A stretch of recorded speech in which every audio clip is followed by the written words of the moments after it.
Party کا secretary general جس کے اوپر پارٹی نے 38 سال لگائے انویسٹمنٹ کی، ڈاکٹر عمران فاروق، اس کو ANP نے مارا، امن کمیٹی نے مارا، جماعت اسلامی نے مارا، کوئی ایجنسیوں نے مار دیا جائے تو اپنا چیئرمین مار رہے ہو، اپنا سیکرٹری جنرل مار دیا، کنوینر مار دیا، پارٹی کا کنوینر مار دیا، نیچے والے بیچارے پکڑے گئے۔ تو بھائی یہ تو لندن میں مرڈر ہوا ہے نا، تو لندن کی عدالت بڑا انصاف کر رہی ہے آج کل، تو لندن کی عدالت میں لندن کے مرڈر پہ کوئی پٹیشن قائد تحریک نے جمع کرانی تھی نا کہ بھائی میرا کنوینر اس لندن میں مار دیا تم نے، ماسٹر مائنڈ کا پتہ لگاؤ۔ بولو بھائی آنا چاہیے مطالبہ نہیں آنا چاہیے؟ پارٹی کا کنوینر جس کو شہید انقلاب کہہ رہے ہیں، آنسو بہا رہے ہیں، اور ایک بندہ ٹیشو سے آنسو پوچھ رہا ہے، ابھی آنسو گرے نہیں ہے سالے، ابھی آنسو گرے نہیں ہیں، اور وہ ٹیشو لگا کے پہلے کھڑا ہے۔ شہید انقلاب، رونے کا ڈرامہ۔ تو لندن میں آپ نے کسی پہ الزام بھی نہیں لگایا آج تک۔ بھائی آج تک سنی بات کہ کسی پارٹی پہ الزام لگایا ڈاکٹر عمران فاروق کے مرڈر کا؟ سنی بات کسی نے کسی دنیا کی ایجنسی کے اوپر الزام لگا ڈاکٹر عمران فاروق کے مرڈر کا؟ سنی بات؟ کوئی بیان ہی نہیں ہے، کوئی مطالبہ ہی نہیں ہے، اپنا کنوینر مار دیا۔ تو مطالبہ ہونا چاہیے، پٹیشن لگاؤ کہ بھائی مرڈر تو لندن میں ہوا ہے،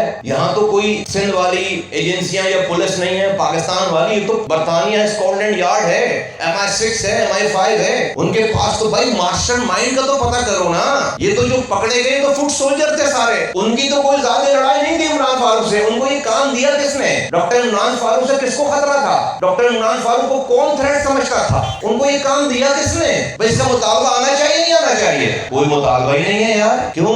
کیونکہ پتہ ہے کہ کس نے مارا ہے، کیونکہ پتہ ہے کہ کون ہے ماسٹر مائنڈ، کیونکہ پتہ ہے کہ خود مروایا ہے، کیونکہ پتہ ہے کہ خود ہی ماسٹر مائنڈ ہے۔ کیوں؟ کیونکہ الطاف صاحب کو سارے بونے چاہیے اپنے سے چھوٹے، ایک تو خود چھوٹا انسان ہے، DNA خراب ہے اس کو اپنے سے اور کمتر DNA چاہیے، مصطفیٰ عزیز آبادی ٹائپ جو ہر کچھ پرووائڈ کر دے قائد کے ایک اشارے پہ، ہر کچھ، اور ہر کچھ کا مطلب ہر کچھ، اس کو اس جیسے بونے چاہیے۔ ڈاکٹر عمران فاروق کے سامنے وہ اپنے آپ کو چھوٹا محسوس کرتا تھا، حرکتیں اپنی چینج کر نہیں سکتا، عادتیں اپنی بدل نہیں سکتا، تو اس سے ایک انجانا سا خوف تھا۔ اس خوف کے چکر میں 35 سال جس پارٹی نے 37 سال جس آدمی پہ انویسٹمنٹ کر کے کنوینر بنایا، یہ ہوتی ہے نا سیکنڈ لائن آف لیڈرشپ جو کہ قوم کو آگے لے کر چلتی، اس کو چن چن کر اپنے ہاتھوں سے مارا ہے۔ یہ تاریخ ہے۔